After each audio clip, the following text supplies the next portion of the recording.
Assalamualaikum warahmatullahi wabarakatuh. Salam sejahtera untuk kita semuanya, sahabat Cafe Terapi dan Kampung NLP yang berbahagia. Saya ini sedang berada di Kampung Hening, Komplek Ekologi Cidahu, Sukabumi. Nah, kali ini saya ingin membahas mengenai satu hal yang sangat mudah diucapkan di muka bumi ini, tapi sangat menantang untuk dilakukan, yaitu mengenai ikhlas. Dari dulu sampai sekarang banyak orang bisa berucap dengan sangat mudah, mengatakan aku ikhlas, aku pasrah, pokoknya yang aku lakukan ini ikhlas, tulus, tanpa pamrih. Namun apa sih sebenarnya maksud ikhlas, makna ikhlas? Please check it out.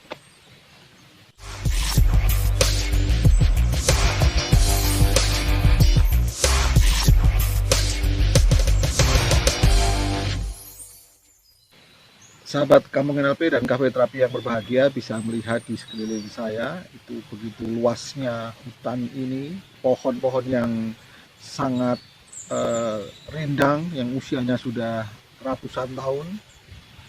Maka berada di tempat yang sangat segar seperti ini membuat pikiran kita juga lebih jernih gitu ya. Maka ini tempat yang cocok bagi saya untuk membahas mengenai ikhlas tadi. Sejarah peradaban manusia dari dulu pertama kali ketika anak-anak Nabi Adam terlahir sudah dipenuhi dengan beberapa hal yang ada unsur ketidakikhlasan. Bagaimana terjadi pembunuhan antar saudara juga sebenarnya karena ketidakikhlasan. Memang membicarakan mengenai ikhlas ini sangat mudah terucap dari mulut, easy to say but hard to do. Bahkan yang namanya iblis itu kemudian menjadi musuh besar para manusia dan membangkang kepada Tuhan, kepada Allah juga karena ketidakikhlasannya. Mungkin kalau teman-teman ingat pada sejarahnya bagaimana iblis kemudian terlempar ke bumi karena ketika dia diminta untuk bersujud kepada Nabi Adam, dia menolak. Malaikat yang terbuat dari cahaya nurut karena itu perintah dari Tuhan, perintah dari Allah.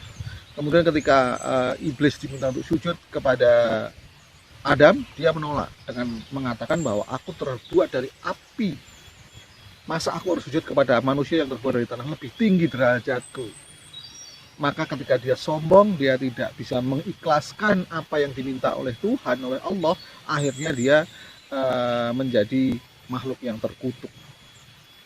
Kita juga mungkin mengalami hal-hal seperti ini. Dari hal-hal yang sepele, contoh, gara-gara kita melihat ada sahabat kita yang beli handphone lebih mahal, karena kita ngerasakan mampu, kita iri, kita tidak ikhlas. Maka kemudian kita demam atau menggunjing atau kemudian malah menjelekkan orang itu. Ketika tetangga beli mobil baru, kita meriang gara-gara nggak ikhlas, nggak terima kok dia bisa beli mobil padahal dia pekerjaannya nggak jelas. Nah, dalam kehidupan sehari-hari ini agar kita bisa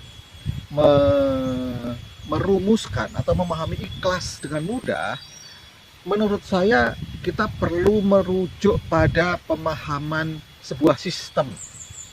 Kalau kita ingat pada pelajaran dulu biologi SMP SMA, itu anatomi terkecil dari manusia itu sel, kemudian berkembang lagi menjadi jaringan, jaringan dikumpulkan akan menjadi organ, dan organ-organ ketika berkumpul akan menjadi sistem. Dan sebuah sistem itu hanya akan bisa berfungsi ketika komponennya komplit. Tanpa ada satu komponen yang ada, maka sistem itu menjadi tidak sempurna dan bahkan tidak bisa berjalan. Contoh sistem dalam tubuh manusia itu ada sistem pernafasan. Itu dimulai dari hidung yang ada 2 lubang hidungnya, kemudian ada tenggorokan, ada trakea, ada tracheolus, ada bronkus, broncheolus, broncheoli, dan 2 paru-paru. Salah satu saja missing, hilang, maka sistem pernafasan menjadi tidak lengkap. Ada lagi sistem pembuangan, ekskresi. Ada lagi sistem pencernaan.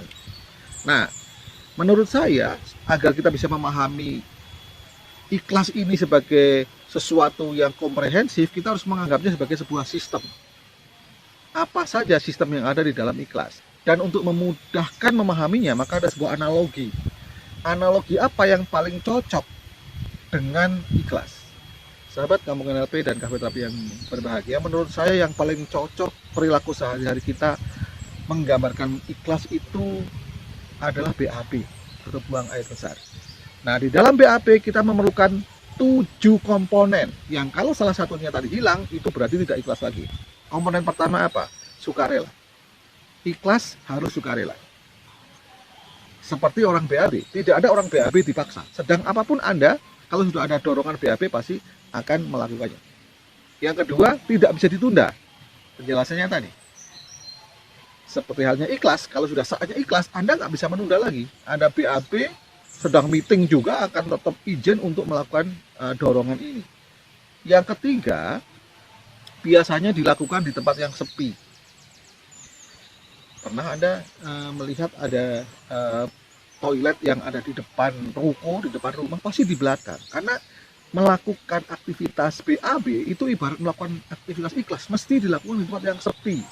Yang keempat, tidak pamer. Ikhlas itu tidak boleh pamer. Kalau sudah pamer berarti Anda nggak ikhlas. Pernahkah Anda BAB dan dengan serta-merta Anda pamer? Hei bro, gue dong dapat 5 tumpuk. Enggak kan? Karena memang enggak. Kemudian kita bisa menghasilkan efek plong. Seperti halnya BAB. Yang kita plong setiap kali BAB, seyogianya Anda juga merasakan plong setiap kali melakukan keikhlasan. Yang keenam adalah kita ingin segera melupakan. Seperti halnya BAB, yang kita segera ingin pergi dari WC dan melupakan apa yang kita lakukan saat itu, maka tindakan ikhlas juga sama. Kita harus segera ingin melupakan apa yang sudah kita lakukan kalau itu mau dibanderol dengan istilah ikhlas. Kemudian yang terakhir, dilakukan dengan tenang. Jadi ketika kita melakukan ikhlas itu tenang, tidak terburu-buru, santai. Maka menghasilkan plong juga itu tadi. Sahabat Cafe Terapi dan Kampung NLP yang berbahagia, itulah sejatinya ikhlas. Dan tahukah Anda, sebenarnya ikhlas itu sebuah akronim. Akronim sederhana yang menggambarkan 7 syarat tadi. Apakah akronim ikhlas dalam hal ini? I, ini, K, aku lakukan. H, hanya, L, lantaran, A, Allah, S, semata. Jadi ikhlas sejatinya adalah ini kulakukan hanya lantaran Allah semata. Terima kasih atas perhatian Anda. Sampai ketemu di waktu yang lain. Assalamualaikum warahmatullahi wabarakatuh. Salam sejahtera untuk kita semuanya dan tetap semangat.